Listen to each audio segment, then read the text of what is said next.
Hey guys, welcome back to the channel. Your boy Mike here has been working hard and he finally got his stuff up and running. So yeah, kudos to Mike. Got his half-ass studio working, so it's all fun now. Work hard, play hard, work hard, play hard. Nope, that's not it. That was sad. That was So as you see, I got my stuff pretty up to date and got stuff working. Otherwise, some people would be like, what is this stuff? Like, yeah. I am back. What it do, baby? So yeah, wanted to show you guys this grim glimpse into the future. The sad reality is that cost is ever exploding on everything, and if you're going to own a home in California, let alone the rest of the country, you better have some rich mommy and daddies who are going to help you out, because that's the sad reality of it. Before, you could maybe get around it with some help, just with the down payment or something, or something, but now it's just completely out of control.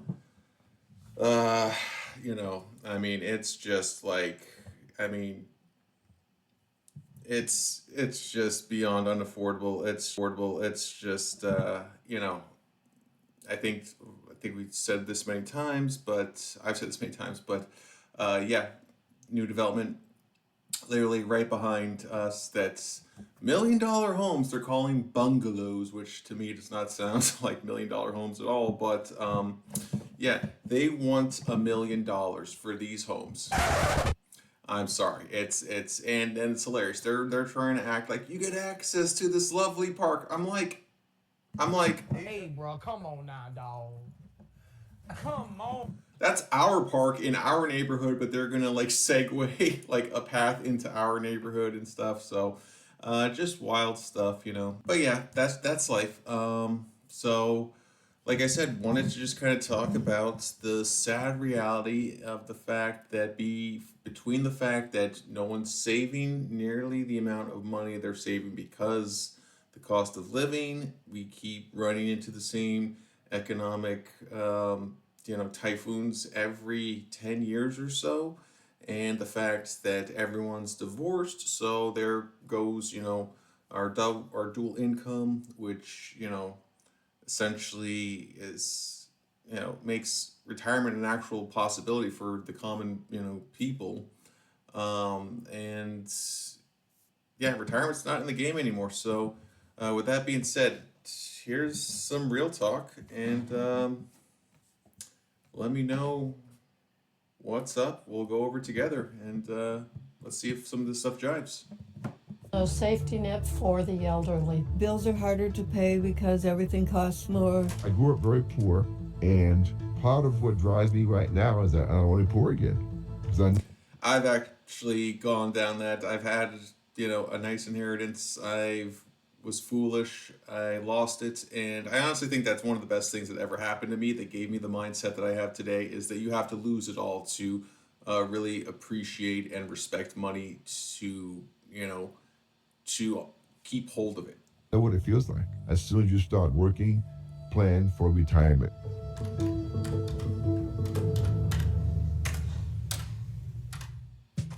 My mom's 76. She can't even fucking move. I don't even know how how she would even survive in this situation.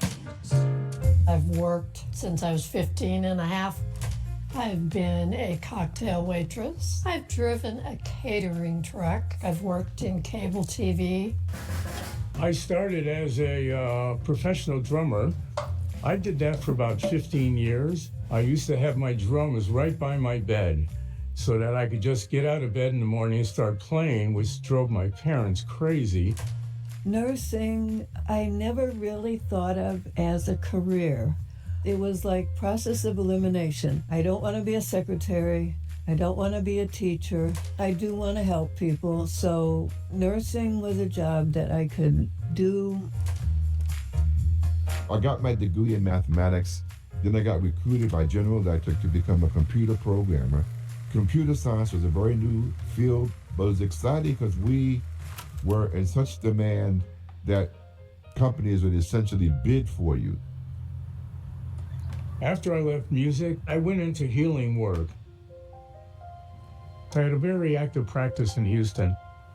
At the peak of my career, I was probably earning maybe $50,000 or $60,000, which isn't a lot of money, but it was enough for me. The peak of my career was my last job. I was vice president of a company that developed advanced communication systems. I earned $115,000 a year. The peak would have been in 2010. My peak was this year. I was at $103,000 right before I was let go. However, I realized many times before being let go that the bottom can fall out anytime, especially in California. So I hastily put as much money as I could in my 401k and participated in the employee stock program. Both have helped me out substantially, and as long as I don't touch them, I hopefully will be able to stick the landing I'm hoping for retirement. This is, of course, a lot of ifs. I made $100,000 per year. Being a night owl, night shifts weren't that hard on me at the time. I raised my kids on my own with no help. After my separation, I was working 4 jobs at a time. I mean, that is a lovely home that she is in. I mean, just saying. 7 days a week. There he goes. What went I got wrong? laid off, I think, 2 times in my career, and it took me a while to find other employment. So I would draw from that 401k money to support our. No. And the biggest tip that people are not aware of is that you can actually take a loan out against your own 401k.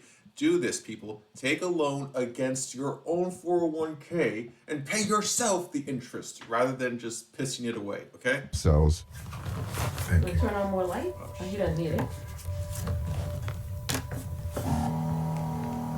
In the early 90s, there was a stock market crash. I didn't know what I was doing. I panicked, so I sold all of my stock.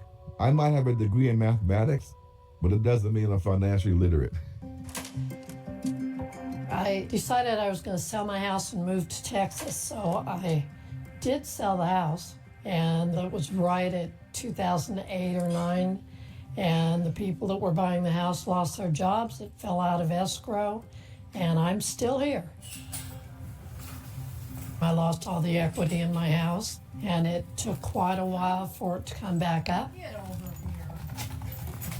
Getting in debt from traveling has set me back. Currently, I'm in debt for, I think, about $16,000, which for me is a lot. In terms of financial setbacks, there is a man who still owes me $60,000. I had to learn the hard way. Had I not been in a situation where I had to use my 401k money, I'd probably have maybe more than $1 million whose interest I could then live on.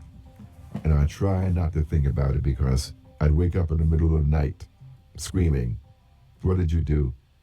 You were a fool." Everything's more expensive now. Food costs. Speaking of food costs, I have a friend who's a food vendor in the produce game, and yeah, he just told me a box of cucumbers went from like $8 to $40, and this shit varies, from week to week, because that is how fast things fluctuate with the market when it comes to labor rates, when it comes to what got harvested, what is able to be sold. Costs more, car repairs cost more, insurance costs more. I do all my own cooking. So I know how to be able to live frugally, but still nutritiously. I don't buy a lot of meat because I can't afford a lot of meat. I'll look for chickens on sale. I'll look for fish that's on sale. And if I find out, okay, well, we have fish tonight. I don't think any job I ever had paid me anywhere near what I needed to live on. I might think things are expensive, which they are for me. They're not for other people. I just got a raise to $18 an hour. And at one point in time, I'd have thought, wow, that's a lot. And now I know, compared to what so many people I know make, I ain't making diddly squat. If I miss a paycheck, there are going to be consequences, financial consequences. I'm going to do without something until I can catch up. And that's scary. It makes me feel as though, in spite of all of my education and all of the money that I made when I was a younger person, that in the end, I'm a failure.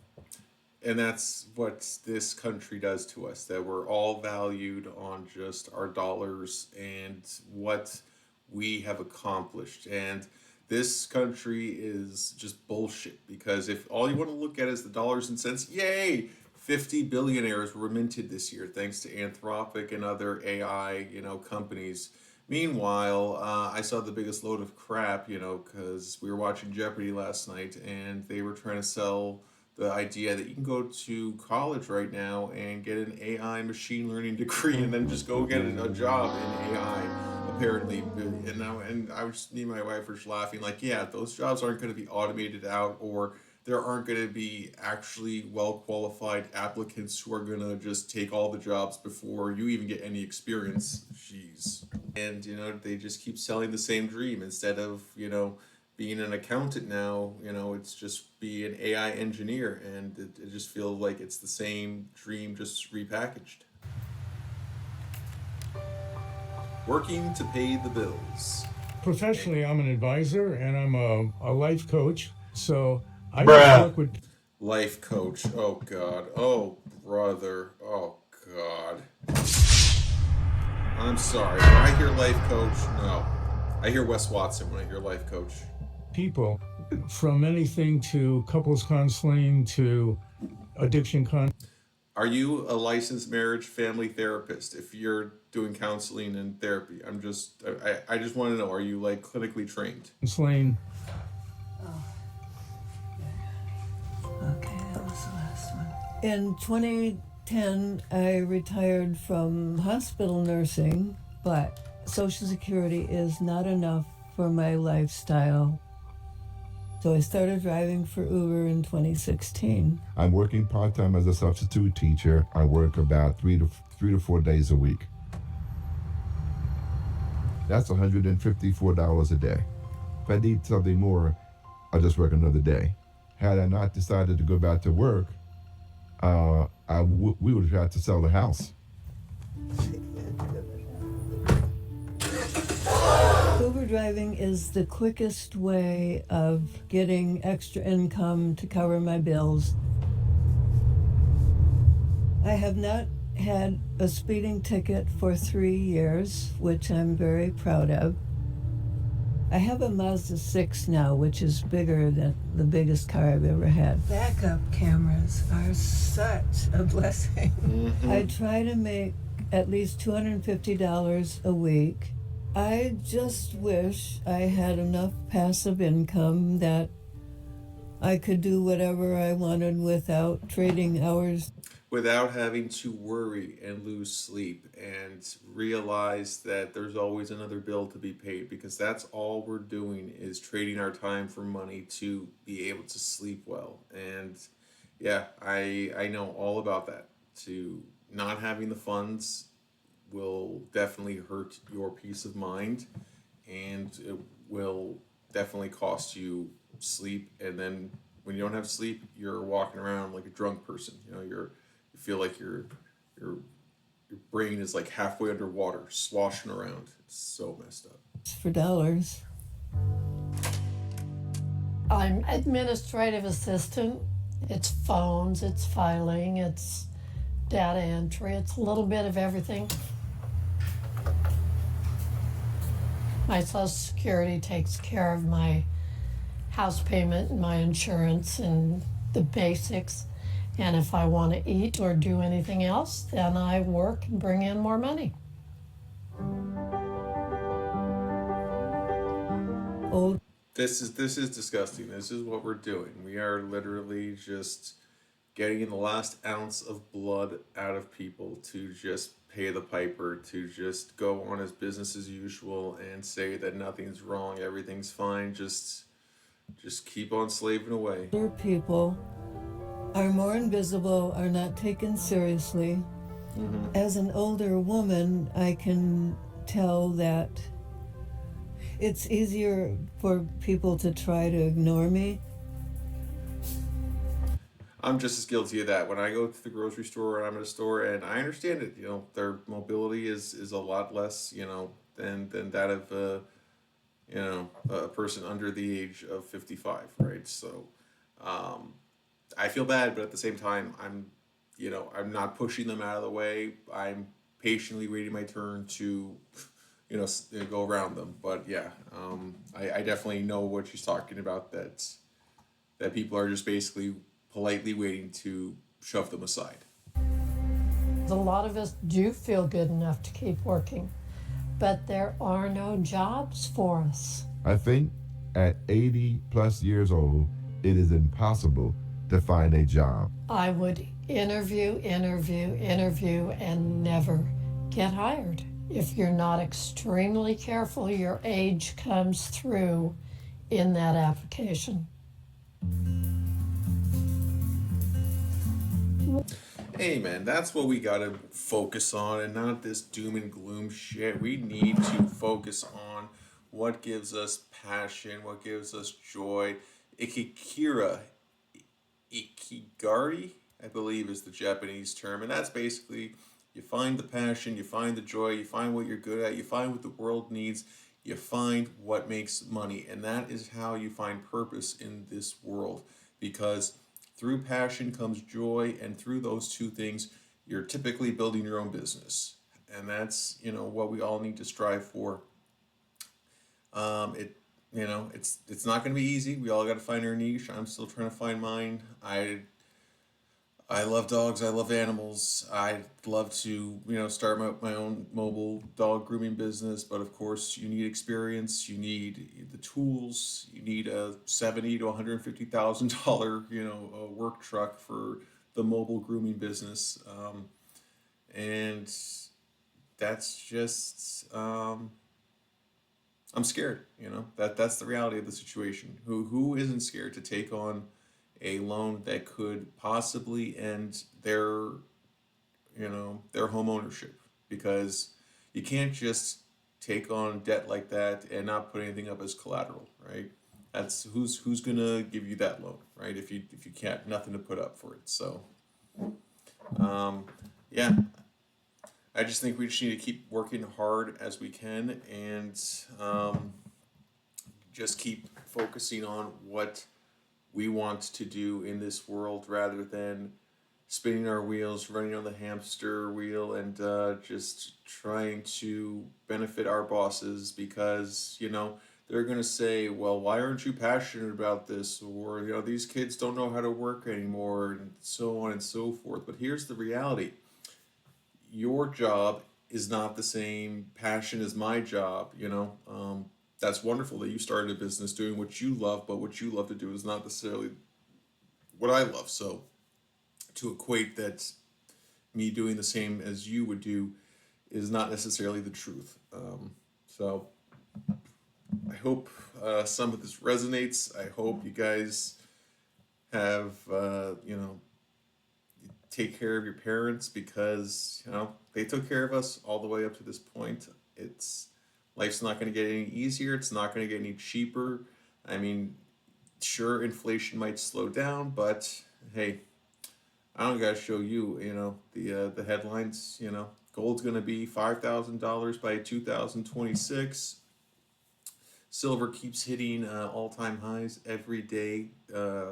This year, it seems like, kept just hockey sticked, and now new analysts say that that silver is going to hit around $300 an ounce. It just topped $76 an ounce. So what's that, like 400% increase? And just because silver is more than just store of value, and on top of that, yeah, you could wear it as jewelry like gold, but it is so much more interconnected in our society with electronics, with medical devices, um, with machinery, and other commercial uses that I can put up here. And yeah, I mean, it's just sometimes I know sometimes life is just like one big. But if we're just gonna sit here and complain and not try and get better, then just I got nothing to say to you. You know, it's just gonna be the same every day, and it's gonna be insanity. You're gonna do the same thing, get the same results, and you're gonna complain about why nothing changed. So that's all for today. I hope you guys have a wonderful day. I hope you guys stay positive. I hope you guys prepare yourself for the future. I hope you guys stay positive. I hope you guys, because hey, if you're not positive, everyone always told me, what the hell do you need to spend, save for the future for? You need to live for today. You could get hit by a truck tomorrow. And that's the doom and gloom version, right? That tomorrow's not worth living for. Yes, tomorrow is worth living for. I very much look forward to the future. I look forward to tomorrow. I look forward to waking up next to my wife, to making breakfast for my mom, to hanging out with my dad on the weekend, to checking out my brother's new place, to going to his wedding with his beautiful fiance. I mean, I look forward to all these next steps in life. And if you don't put life in that perspective, then life's going to be much, much, much more shitty. And yeah, it's not going to be well. So you need to just have a fun time, enjoy the ride, right? We're only on this ride for so long, and unless you realize it that way, you're not gonna have a fun time.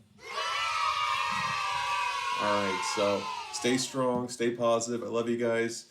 Hit me with a subscribe, hit me with a like. I'll catch you guys in the next one, and yeah, peace.